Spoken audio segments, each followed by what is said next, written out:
you? You're useless. This is a terrible idea. It is not a terrible idea. Stop it! Just hold still and let me try a thing. I forgot how difficult it is to film with you.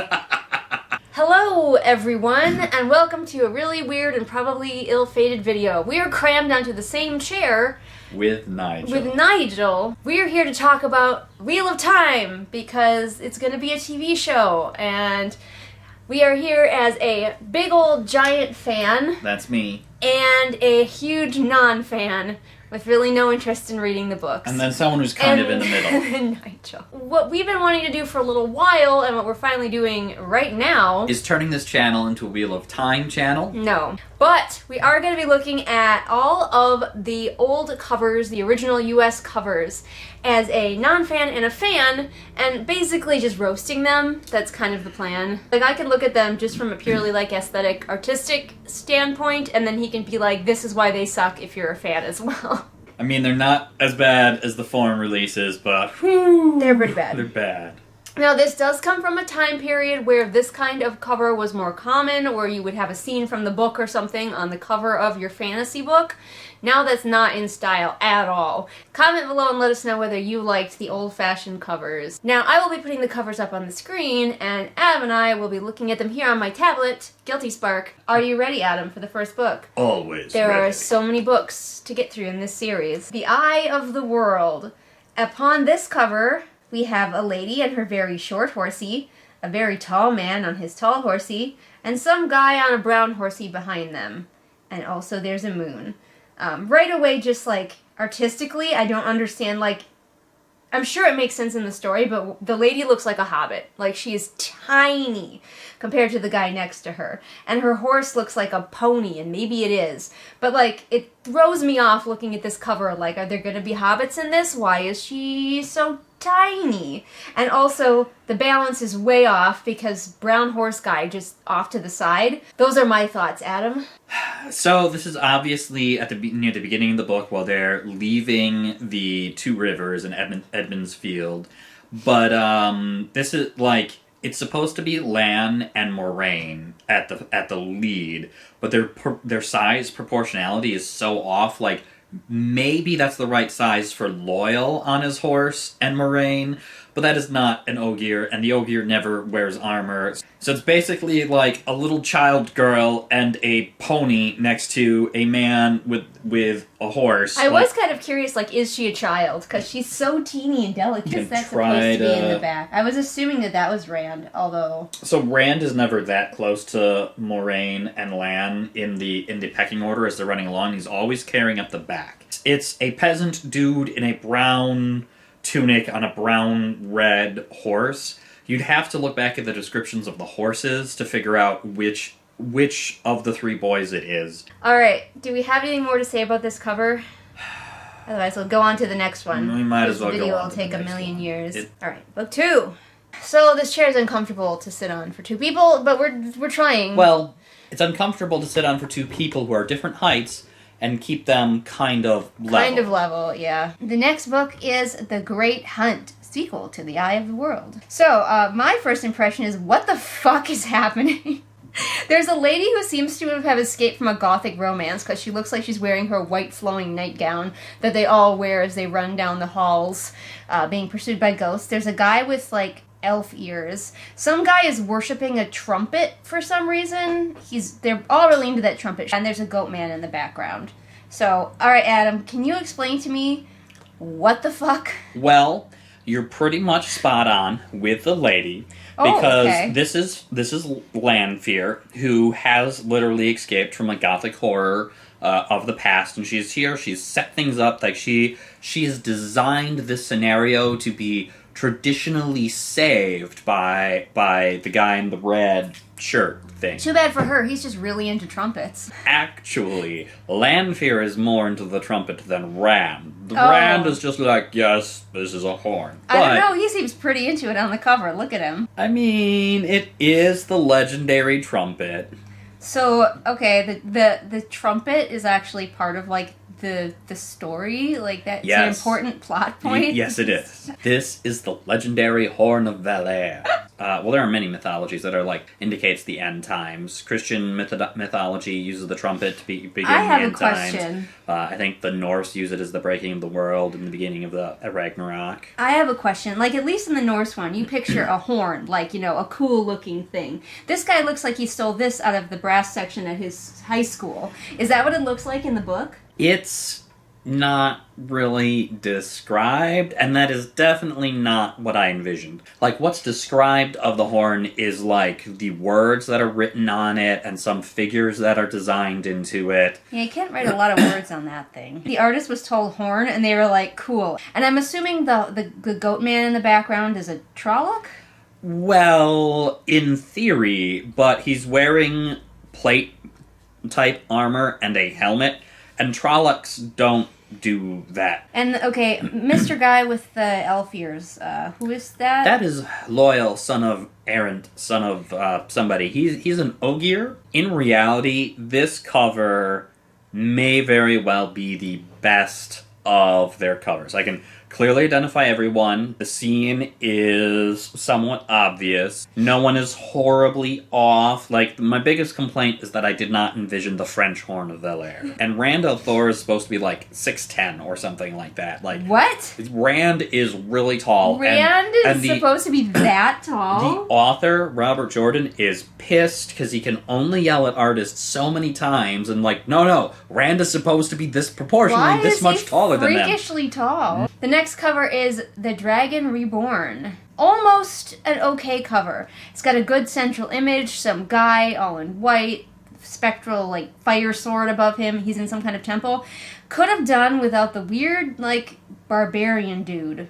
Kind of to the bottom left. Like, every one of these covers is so close to having good, like, balance, and then they gotta throw in some other character way off to the side, just, like, watching. A lot of these are wraparound covers. We're still probably gonna mostly talk about the fronts. So Mr. Floaty Head is on the spine. Alright, Adam, so what are your thoughts on this cover? So, Rand grabbing the sword is reasonably accurate from a scene. But, like, the two people on the left are supposed to be the boys, Mat and Perrin, and Perrin was sleeping on the floor at the time, fighting in his dreams. Perrin never had a shield. The axe, okay, Perrin did use an axe, but then, like the only thing accurate about Perrin's character there is that he had an axe. Did he look like, I was gonna say, did he look like a barbarian from a 90s kids movie? No. Mat was in the stone, in the same giant-ass building, but he was in the dungeons helping out the ladies. Rand was up here by themselves in the columns, fighting amongst the columns, but Mat and Perrin were not about. Alright, what's the next book? Alright, so, I don't hate this cover as far as just, like, pure aesthetics, but it also does not make this story look very enticing. It's just camp. They're camping. And, like, if I was just looking at this book and I was like, is this going to be an exciting fantasy story? I would look at this cover and be like, no, this looks like Fantasy Oregon Trail. So I'm going to give this one a miss. Now, I get that it's the fourth book in a series, so presumably you've read the others, but even if I had read the others, I might be like, well, this book looks like it's going to be boring. That's my main impression. Like, all the characters look fine. They all look proportional to each other. Nobody's dressed in such a way that they don't match. They've got a cool wagon. I love the wagon. I want the wagon. It does look very boring, and you can't really tell who these people are supposed to be. So I know what is going on here. This is the journey through the waste, where they are traveling with Aiel and they meet up with a peddler's group, and this is supposed to be a peddler's wagon. Okay. A couple people in Caddy and Sor are going about, so there's like, okay, there's Aiel about, but they're all leading horses, which they really didn't have horses. And there's just one peddler's wagon, and you're like, who's at this peddler's wagon? And, like, I think this is just the bad guys hanging out around the wagon. Like, if these are really? These are the bad guys? These are the bad guys. Oh my gosh. There's one lady that's part of the peddler's group that's, like, the super hot, sultry, dark friend. So this is, like, Jason Attell, the Dark Friend, and then the Peddler. Any of these artist renditions on the covers always do a bad job. Maybe they're supposed to be the main characters, but the reality is this scene... Never happened. It never happened. The Fires of Heaven. Hate this. It looks so static. Everybody's just kind of standing with, like, maybe one foot back. I don't know who anybody is, obviously, and maybe you know better. That guy's wearing a Crocodile Dundee hat. That's not nice. I'm assuming this is Rand up front. And it looks like they might be exploring an interesting dungeon, because there's, like, some enemies hiding off to the side, but they look so bored about it. Like, this is not the dynamic poses of people exploring a dangerous place. This is some guy wandering through the streets, and she looks like she's trying to feed some pigeons or something in the background. If you do the full book view, you've got the Ogier who are wearing helmets that give them horns, which is, no, it's not their armor. They just have those. They are just monstrous in appearance. This is probably the best book cover in clearly identifying who the characters are. Who's Crocodile Dundee with a Naginata? That is Matt Cawthon. Really? Yeah. That's not how I pictured it. No, but that's their Ashandari and their crappy hat. Pretty cunning, don't you think? I think it's the sweetest hat ever. Man walks down the street in that hat, people know he's not afraid of anything. And then Rand, who is staring off into the void. Middle Yeah, that's distance. definitely Rand. And then that's supposed to be Avienda in the back, woman with red hair and Her outfit a looks skirt. like she kind of escaped from like an old Western TV show. I don't know where they're supposed to be. Okay. I thought maybe the setting was like the super recognizable thing, and you'd be like, obviously they are in the tombs of something or other, but... Maybe it's the Topless Towers of Carrion, but, like... It kind of looks like Agrabah. Okay, Aha! Now we begin the romance cover. I hate this cover so much. Thanks for asking. What the fuck is going on? What is going on? Why is he wearing like a Fabio open shirt and like it's so billowy that he looks misshapen, and he's got like frickin' jeans on, and there's a bat dragon thing in the background. And he's not even, like, centered, so he's a little bit too low, so there's, like, too much sky above him. And then there's this chick who looks like she's got some sort of Ghostbusters logo on her back. I'm sure we'll look at the full image, but, like, you're right, it does look like a badly done bodice ripper romance cover. Like, not even a good one. Everything about it is terrible. Adam, what's your take? What is she wearing? It looks like bed sheets with a weird giant logo on the back. Well, the logo is supposed to be the Flame of Tarvalin. They are supposed to be an Aes Sedai who's just looking on Rand in awe of their bare chest. He doesn't even have a weapon. He's just like standing there full on waiting to take her in his manly arms, and that's it. When you look at the full cover, it is, okay, yeah, it's Dumai's Wells. I can kind of figure out what is going on. Oh, there are some dead people, it looks like. But, like, just looking at the front cover, it's just like none of the Aes Sedai ever looked at Rand and ran back at them like that in this book. Like, I am sorry. No. Why does anything more to say about that one before we move on from that monstrosity? Like, we're basically just moving into the romance covers, which I'm like... We're gonna have some fun roasting these bad boys. Okay, this one's also just absolutely terrible. So we're on A Crown of Swords now. Yes, Crown of Swords. If you just look at the front cover, it looks like this building is the main character. This guy is kind of like presenting to you the main character. Yeah, like, look at this building. He's looking back like, do you see this building? It's a fucking great building. He does look like a little bit like he escaped from Street Fighter, because like he's got no sleeves and his hands are in fists. Super ripped too. Look at those muscle so he's like got all the definition. muscles. But honestly, the main character definitely seems to be the background.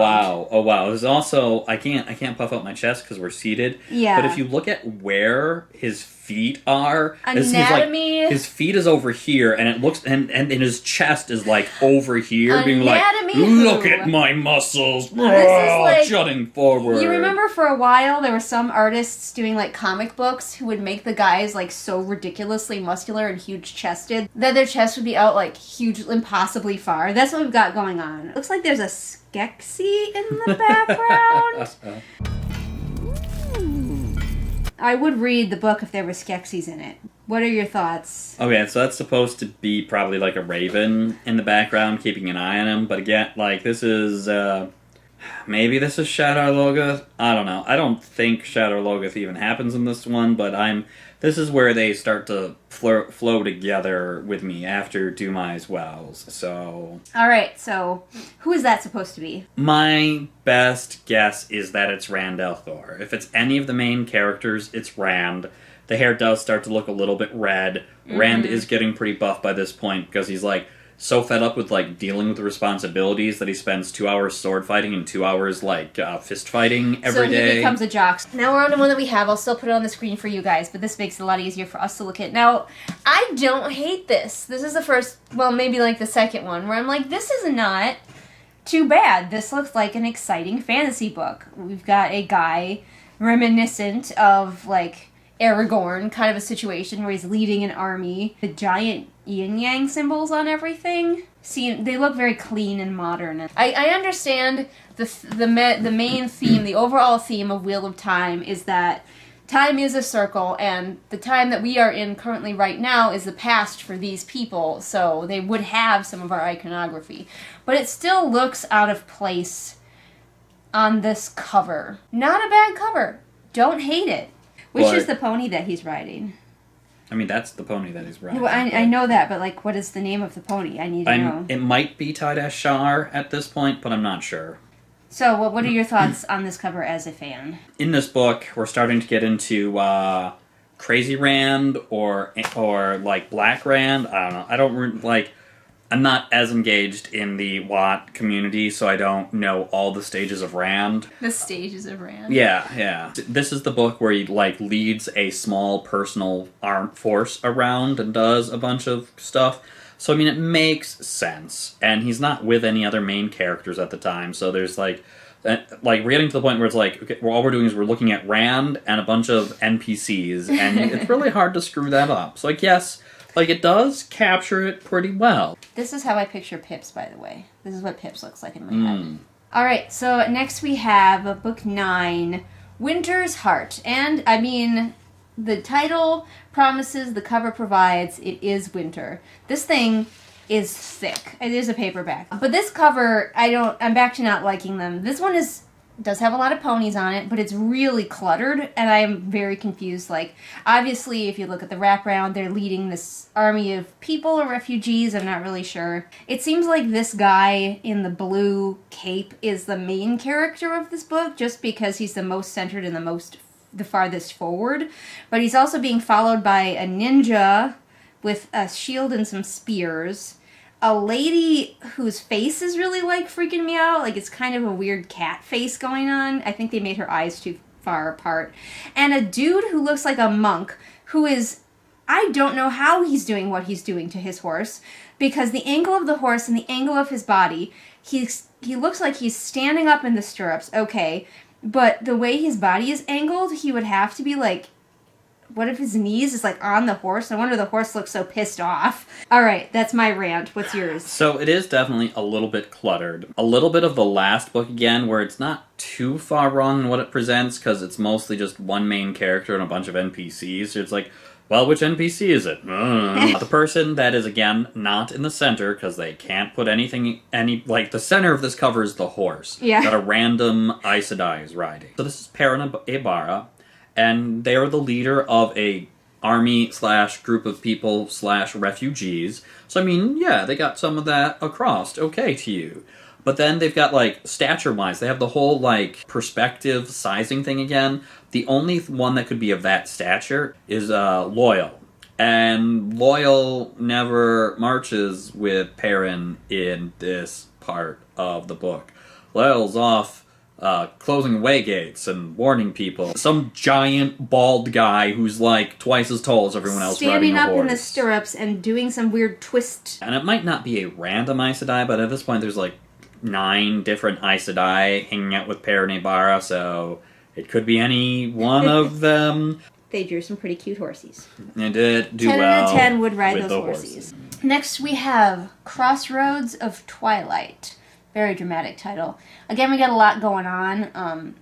Judging from the description you gave before of this is probably matte in the front, with his goofy green coat and his Crocodile Dundee hat and blue gloves for some reason. I gotta say, at this point in time, he'd be carrying. He's gotten a little bit. He likes looking nice. He'd be paying attention. Yeah, he seems like the kind of guy who wouldn't be like green coat, blue gloves, Crocodile Dundee hat. He's yanking the fuck out of his horse's mouth, hopefully with good reason.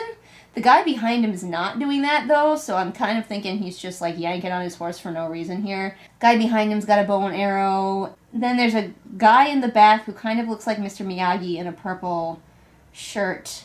Wax on, wax off.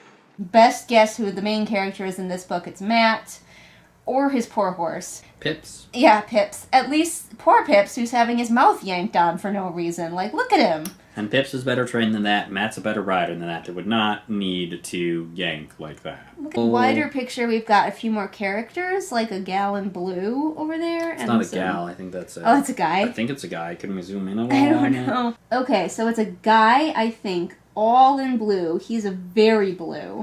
So it's supposed to be an Ashaman. Okay, what are those? Men spellcasters. Okay, Supposed to be black. He is also yanking the fuck out of his horse's mouth, so... Again, we're kind of like in a scene that may probably never took place in the book.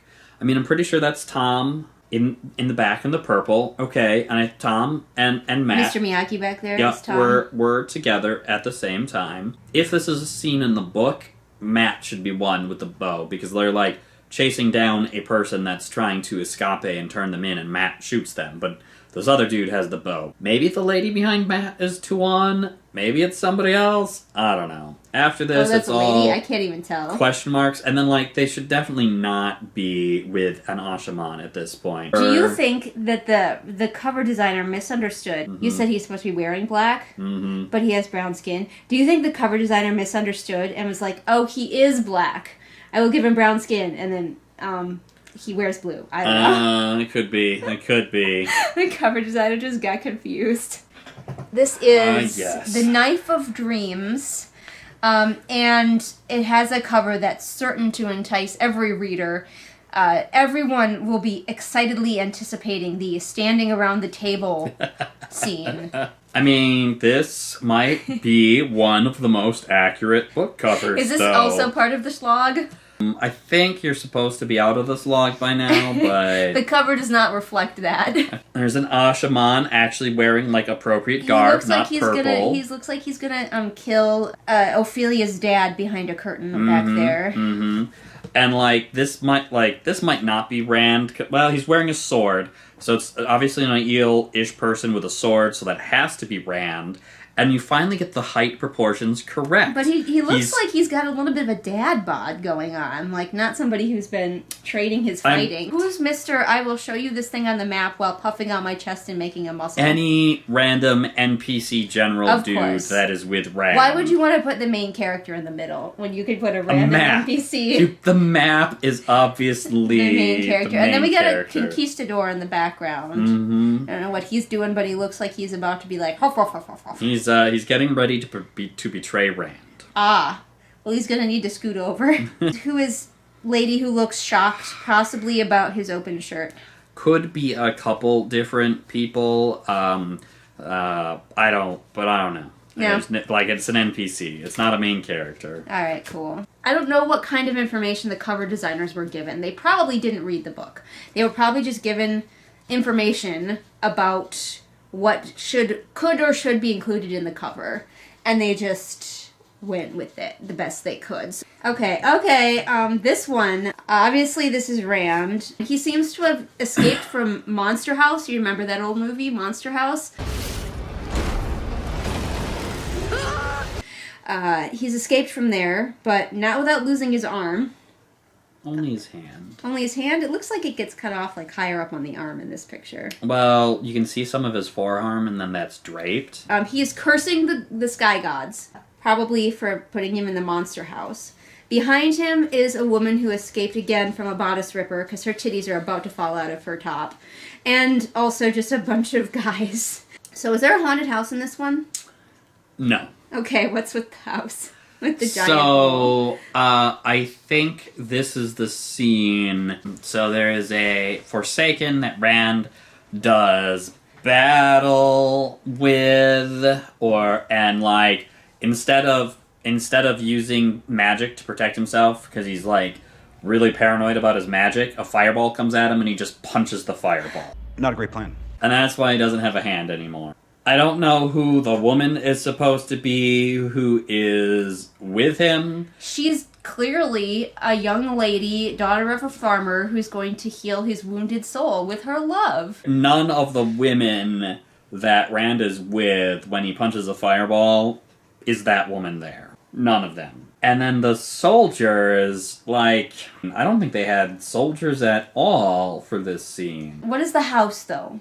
I'm very curious about this just random house. It's the manner in which the Forsaken was hiding themselves. Okay. Because it's just like this haunted-ass looking house. It probably doesn't, I don't even remember it having a hole in it, but they might have blown up a hole in it in the resulting battle. Like maybe that was where the fireball went through his hand and into the wall and just like... And he just punched it with his hand and deflected it back at the house. I kind of almost feel like the lady is the homeowner and she's come out to yell at him for leaving a giant hole in her house.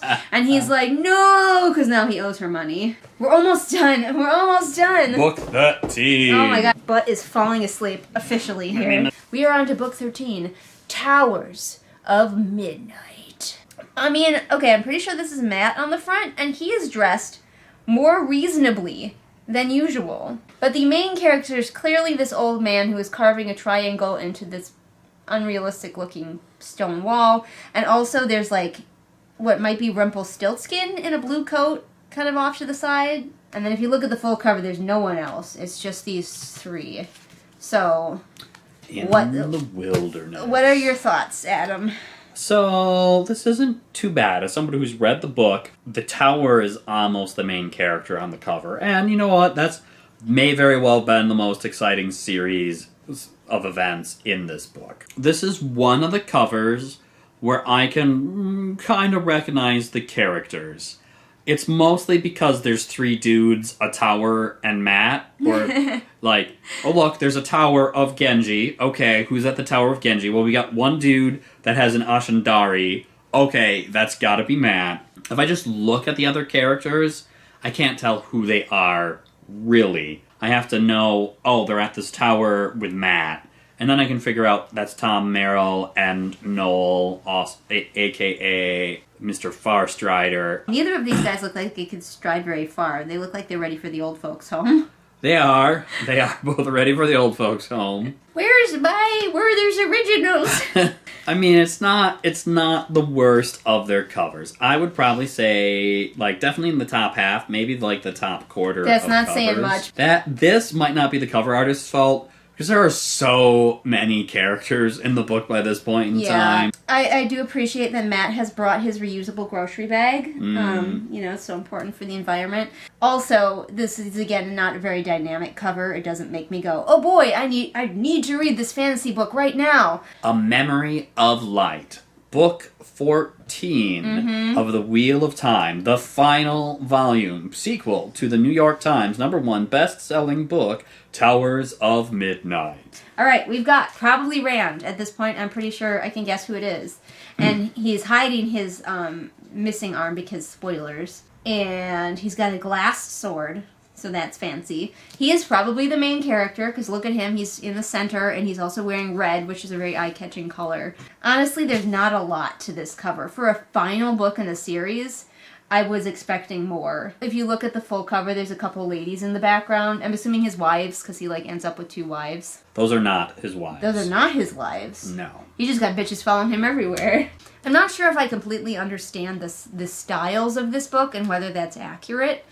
Because he kind of looks like he's going to lead a marching band, maybe. But that works because he's got the brass horn, so... No, he gave away his somebody brass else horn. has the brass horn. What? Well... This is probably the most accurate character image done up to this point of any of the covers. This is the scene at Shire Ghoul where he duels with the Dark One.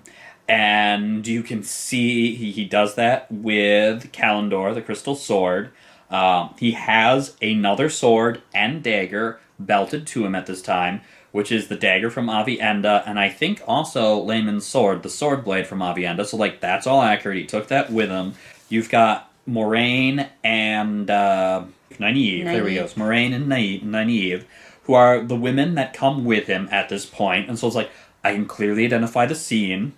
In many ways, I like this cover. Like, it is the characters. I know who they are. There are clues other than just they're the only ones that could be there. You don't have to figure it out from the context. And, like, Rand themselves is well done. Where we have, like, a character who is definitely in the center and is definitely recognizable as, like, the person they are. Well, not the first. Dragon Reborn, I think, had it as well. But it's rare in this series. And this is the book that, like, hits it with a sledgehammer that Rand is not the main character. They have a drawn-out series of events that, like, makes readers cry as a big emotional climax for so many of the readers, where it's like, it's all about not Rand. And here we go, final book, Rand. Front and center. Well, that actually is very on brand for how these books have been going with their covers. Finally, an accurate cover does a lot for me. Goes a long way. All right. Only took him 14 tries. Yeah. In general, the series did a very bad job of it. Memory of Light, I think they finally got it down. And it also looks kind of exciting and kind of enticing, too. So, this was a very long video. I hope that someone made it to the end of this video. If you made it to the end of this video, please let me know. Like, a lot of YouTubers use a code word for whoever made it to the end of the video, then they leave the code word in the comments to prove. Cookies. Cookies is your code word. Prove that you made it Adam loves cookies. with the code word cookies in your comment. He is obsessed with a Wheel of Time YouTuber called Lesby Nerdy. I hear her videos on all the time as well. When I'm not listening to these books on audio in the background, it's her videos. So I'm sure I will put a link to her channel as well. Although, I don't know. I want you to stay here and watch more of my videos, not wander off and watch somebody else's. What am I doing? I do have a lot of videos here on this channel, including another one where we talked about Wheel of Time. I can't remember what we talked about, but we talked about Wheel of Time, so I will link it. Also, you can support me over on Patreon, where all of your donations go towards helping me self-publish my own books. Plus, you get all kinds of exclusive content never seen here on the regular channel. Do you have anything else, Adam, that you would like to say? I love you. It's not going to get me to read these books. Not unless I can get, like, a really hefty amount of viewers who are like, yes, we will come along with you on this ride as you struggle through these books. But it would have to be a sizable, like, more people than normally even watch my videos would have to say yes. Sorry, not sorry. Alright, we've made this video far too long. Nobody's going to have watched all the way through it anyway, but we appreciate all of you. Are you ready for the goodbye, Adam? I am always ready for the goodbye. Alright, 3, 2, 1, bye! Bye. Catfish! Here's the guy there just in the nick of time. What does that make us? Big damn heroes, sir. Ain't we just? Our big damn heroes for this month are Merween, Kit, Hidden Glade, Persephone, Light Julie, Anna, Belle, Anne Sophie, Callison, Ray, Shelby, Zaire, Jesper, Irene, Scribbling Cat, Savvy, Jenny, Amanda, Lisa, and Lennox. My love is gone, carried away by the wind that shakes the willow, and all the land is beaten hard by the wind that shakes the willow. But I will hold her close to me in heart and dearest memory, and with her strength to seal my soul, her love will warm my heartstrings.